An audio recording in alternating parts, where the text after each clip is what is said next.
You're about to enjoy a Cloudcast original. Local stories, local storytellers, local brands. Have you ever felt that you as a woman may not appear to measure up when you see incredible women in strong roles?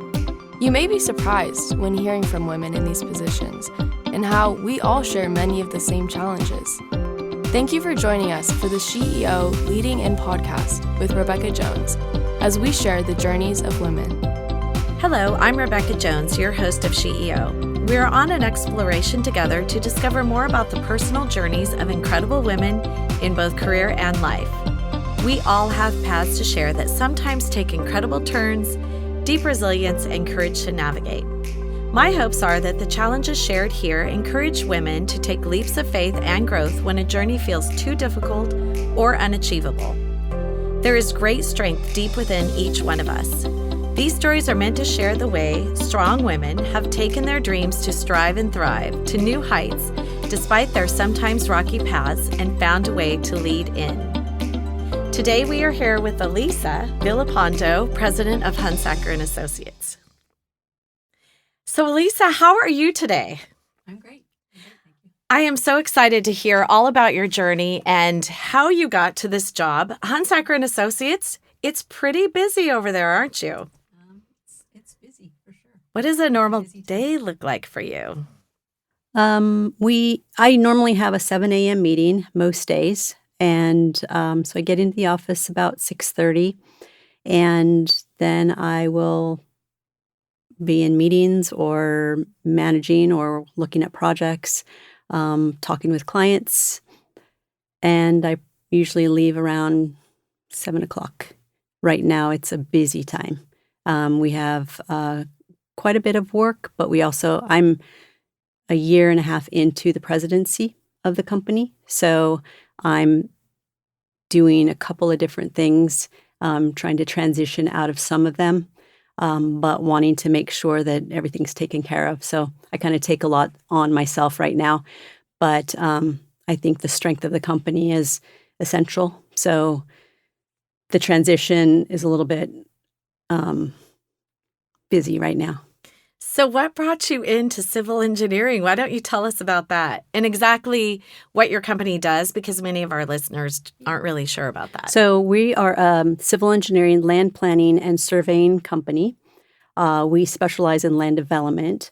So we our clients will have large plots of land, and we will design the community and the infrastructure and process those documents through permitting. So we will get the entitlements and the permitting, working with other consultants, environmental consultants, traffic, landscaping, other consultants, but we process the plans and get the approvals and permits for construction, and then we survey the projects as it's being constructed. So we're involved in land development from the raw design all the way to final design and construction. And what about redevelopment? Do you do that as well? We do some of that. A lot of the work that we do is master plan communities. So it would be Otay Ranch. We've been working on Otay Ranch since 1989, but we do some redevelopment. We do a lot. So we'll do commercial, industrial, schools, parks, pretty much the whole gamut of land development and communities. And a lot now, I think development is becoming more infill, so it's not those large swaths. So that's kind of a pivot probably to do something like that. Well, we still have a lot of large master plans. So we have right now, currently, we have 5 master plans in process. And so there still are those projects, and those projects will extend over, 5 to 10 years. So in the middle of that, there is infill that we're doing. So we see it all. We still have a lot of master plans, though, that we're working on. So The infills come in, they're smaller, so they take a shorter amount of time. And because we do master plans, the infill work is it's easier for us to do. It's quicker. So it's not much of a pivot, but from an entitlement perspective, it's different. So from the design standpoint, much the same. Well, as long as people need a place to live, which that will be always, you'll be employed, definitely. Yes. So kind of shifting gears, your childhood. Do you have a fun childhood story you'd like to share with us that maybe would help people get to know you a little bit better? Well, I think what most people don't know about me is I'm from Wyoming. So I grew up in Wyoming and did a lot of outdooring, riding motorcycles. We camped every weekend and really spent a lot of time outdoors. It was, the town that I grew up in is Laramie, Wyoming. So the university's there. I think it's 35,000 people. So compared to out here, very, very different. We had one high school. We knew everybody. It was a very small town community feel, but grew up outdoors, just doing a lot of fun stuff and active outdoors. When I came to California, I just came on a whim. I graduated from college and knew I wanted to go somewhere else and get out of the cold for a little while, and didn't know where I was going to go. And the newspapers had all of the want ads in them, and I went to the local library. That's where you had the papers at that time, and picked up papers from every big city in the United States, and just sent my resume across the United States. And I didn't know where I would end up, but I just wanted it to be warm. And so I received a call from a company, somebody who was hiring out here in San Diego, and he said, "Would you like to do land development?" And I said, "I'm not sure what that is." Because in civil engineering, you have a lot of different options. You can go into soils, you can go into traffic, structural. There's just a lot of options. And land development wasn't something that you really studied in school. But with an engineering degree, you had the basics. So I said, I'm interested.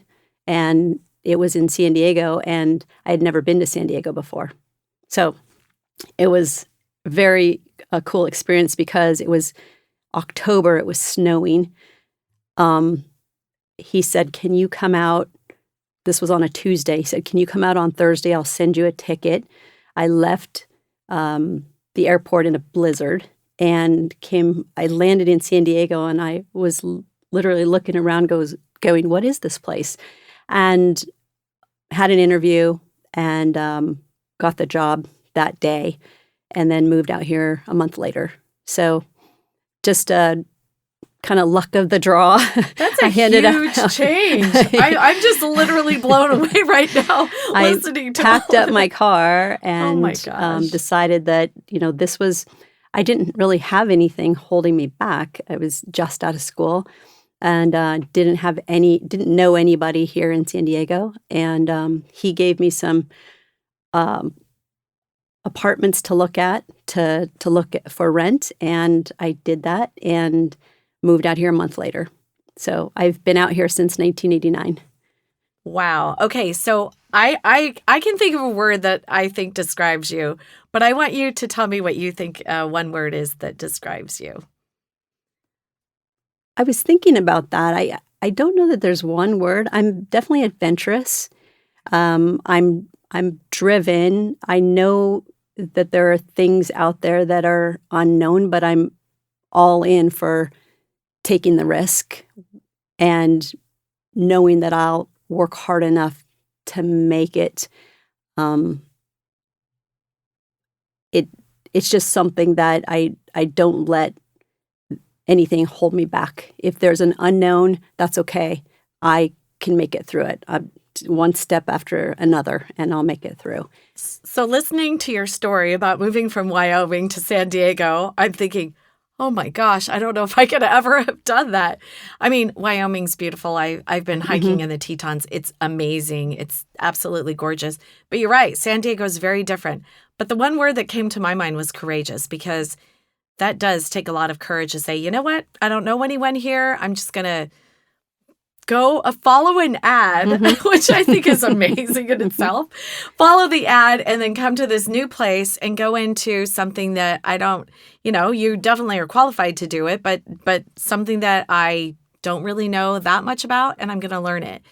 And here we are, 1989 to now, fast forward, and you are the president of one of the largest firms here in San Diego County, if maybe not the largest, I'm not entirely sure.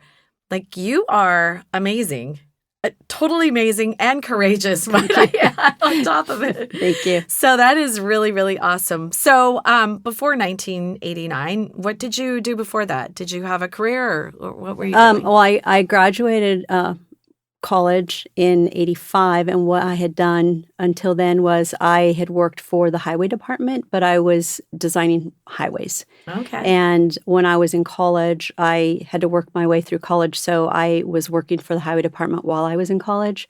So it was a natural transition to just take a full-time job with them when I graduated. Sure. But I looked around at the people around me, and that I knew that wasn't the place for me. It was, there were people my age doing what I was doing still, and I knew that wasn't going to be enough. So I did that for a short period of time, but it was still in civil engineering. Yeah. So success looks very different to everyone. How do you measure success? I measure it by the happiness of myself and the people around me.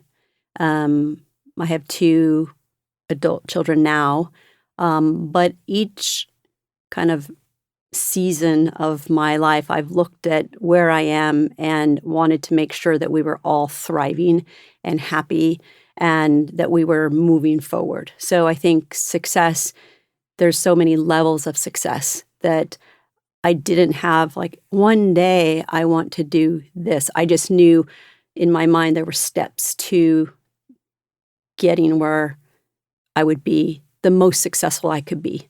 And I didn't know what that would be. I just knew I could do it. And so, hard work along the way, but also measuring how happy, how thriving we were as a family was kind of my measure. And it probably goes in seasons, too. Yes. When your kids are in school, that's one thing. As adults, it's something different. I also have kids that are grown adults. Yes. It's hard for me to actually call them adults, but Right. they are. Right. Only because, mine are 22 and 26, and I look at them and I think, okay, I still am always going to look at them like they're my babies, even though they're adults. But, really, it was very different, I think, when they were kids, and you've got all the sports and all of that, and trying to juggle it all together, which is kind of what my next question, and that is, how have you found balance in your life? Because I think, for our listeners, that's probably one of the things that really kind of makes us think that we can't do certain careers because of all of the things. Okay, well, I'm doing this right now. Maybe I can't do it now, but maybe I can at some point. So how would you encourage our listeners as far as what balance looks like and things that have worked for you, strategies? Yeah. I think balance is a tricky word because balance is different for everybody. And depending on what your goals and your family's goals are, and also what also the various seasons. But I think the one key for me was my kids were always very, very active in all different sports. I had these milestones in my head about where I wanted to be in my career. And so it's how do you achieve those and keep everybody on track, but also keep everybody loving one another and happy with one another and feeling cared for and all of those things. So when people often ask me, because that's the new thing, right? Balance. How does work-life balance? I I don't know that you can have a true balance and do it all. But by balance, I mean feel comfortable. There's times in life where it's uncomfortable, and we're putting in the effort in different ways. But in my mind, that's worth it because eventually you're going to get to where you want to be. And, for me, my kids were so active. They were in competitive soccer, competitive football, competitive lacrosse, competitive everything. And they were on all these teams. And for me, it was important for me to never miss a game, to be present when I was with them. So in the evenings when I would be home, it was all about what did we need as a family. There was, when they were little, bedtime routines, homework, those types of things. When they got older, it was to be present with when I was at their games or at their, anything that they needed me for. So it was important for me to be present at those times and really focused attention because time is limited. But I never focused on, okay, well, that's not going to give me balance. I was always of the opinion that I can do that and I can do my career. And let me set these milestones, which are realistic for me and my family, and we're all comfortable with it. But it was also a buy-in from my kids. I think that now that my kids are 28 and 24. And I guess what I see in them now is we still get along really well. They still like to be around me. That's a good thing. And we have a good time when we're together. Yeah. And we talk a lot about what we went through as a family, but it was a complete buy-in. My efforts were for the benefit of the family. Their efforts were for the benefit of, what they were wanting to do and to keep them happy too. So I think it's an interesting word, balance. I don't know what that perfect balance is, and I think it's different for every family. Well, it certainly is different for every family. And a lot of it requires a lot of juggling. Sure. Because you're looking at, okay, I have to be at two places. And both of my kids need me. And so, yeah, it's always this, okay, well, I'm going to go this amount of time here. And, right. And then also having a spouse, if you have one, to try to figure that one out too, which, right. It's all this, it can be very, very. It was very, I loved it. I loved every part of it. I was a single mom for the majority of their growing up. Mm-hmm. But I think that when I see them and the success that they've had, they were both super successful in what they did, and they were very proud of that they put in the effort. Yeah. It was, they could see my work ethic and what I was trying to do. They emulated that in their own lives, and I see that as a benefit for them as they are. My son was a professional athlete. He was a CrossFit athlete and one of the fittest men in the world. And my daughter played D1 lacrosse at Stanford. And, just to watch them thrive and to be successful in what they're doing, it was, we can all look at that, the three of us, and say, this was what we were working for. And it really it did benefit us along the way. Well, the buy-in is vital to that because yes. If you don't want the same things for one another, because the truth is, as a family unit, you've got to have the same goal. Right. And that is, how are we going to be successful? And again, back to your point, success and all of that looks very different from family to family. Right. And, just like our families look different. I think that's really good advice.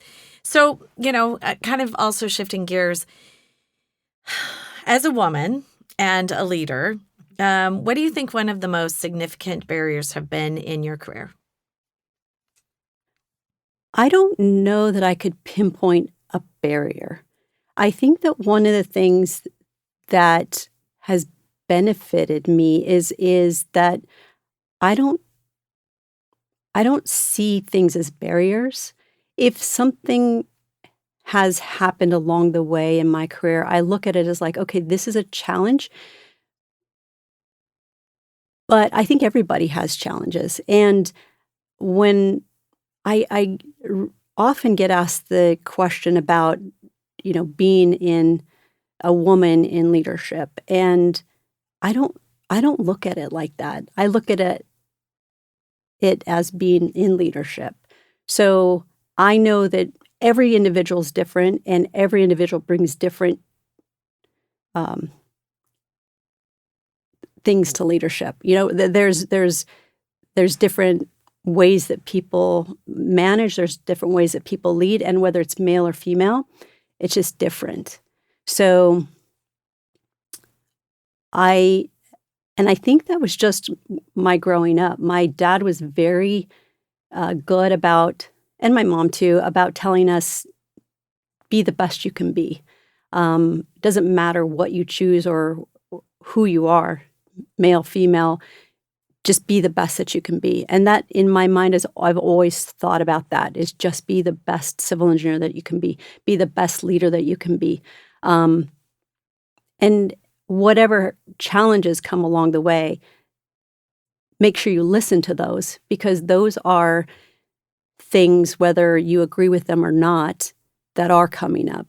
And help you grow, too. Absolutely. Yeah. You look at those and say, okay, how can I take this and make it beneficial for me? There's numerous things that I think we can learn through the process if we're open to it, and not be stuck in, okay, well, I'm this person, I'm a female, or I'm a leader, or I'm a manager, or I always tend to look at myself as like, this is the job that I want to do, rather than what kind of how are people seeing me in that. I stay away from almost pigeonholing. I just want to be the best person that I can be in the job, and then make sure to take in the input. Well, and every different perspective. So one of my guests earlier was, she's very young and she's so wise. And, we were having this whole conversation about, okay, as a younger person, what do you think about when you are leading older people, and just kind of how that all works together? I think we have something valuable to learn from every person. Absolutely. I mean, as a community, whether it's a community at work or a community in, where you live, everyone has something important to bring to the table. Absolutely. And, now in a very divided political environment, which politics is crazy right now, people, I think, still need to remember that we've got to hear all different perspectives, because we can't move forward if one of us is digging our heels in saying, you only need to look at what I'm saying and it doesn't matter what you think. We can't move forward in a community if we're not doing it together with all perspectives being heard and listened to. And so that's why, when you talk about, leading people, it's got to be having all these different perspectives coming together. So let's talk about role models for a minute. Do you have any people you look at in particular and you go, yeah, they really helped shape my leadership style, or even, your parenting style? I mean, I definitely can point to a lot of different people that have shaped me in my life. Yeah. I think when I was, early years, my parents were very impactful because they worked really hard. They were married at a very young age. They had me when they were 20 years old. I saw them always striving to promote their careers. And so that work ethic was instilled very early on. They instilled in us to do the right thing, be the person who people can respect. You don't always make the right decisions, but, own up to it, be honest, and always be able to look yourself in the mirror and say, I did the best that I could. And so that was very early on. When I got into engineering. When I joined Hunsaker, actually, my first manager, when I came out to San Diego, I wasn't at Hunsaker, and he was very supportive of me all through my career. He became a friend. We got to see our kids growing up together. And over the years, I would always check in with him on various topics. So, I can pinpoint all the way through that there were people helping me. Dave Hammer, who was the previous president of Hunsaker, I worked under him for so long. He was very impactful to how, I guess, my leadership style. And Dick Hunsaker, who started Hunsaker, even though we didn't see a lot of him, he had a company culture developed that was very important. And so I learned a lot from that perspective because I've been at Hunsaker for 33 years. So I really, truly worked my way up the company.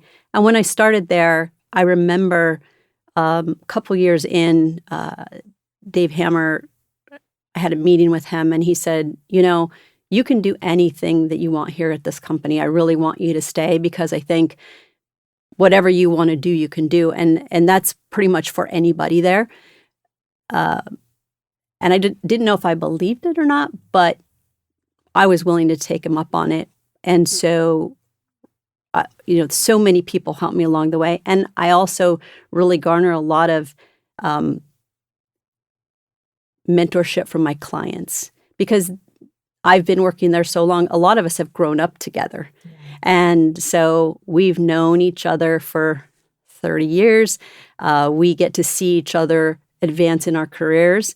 And it's really nice to share information and share that friendship, but also mentorship.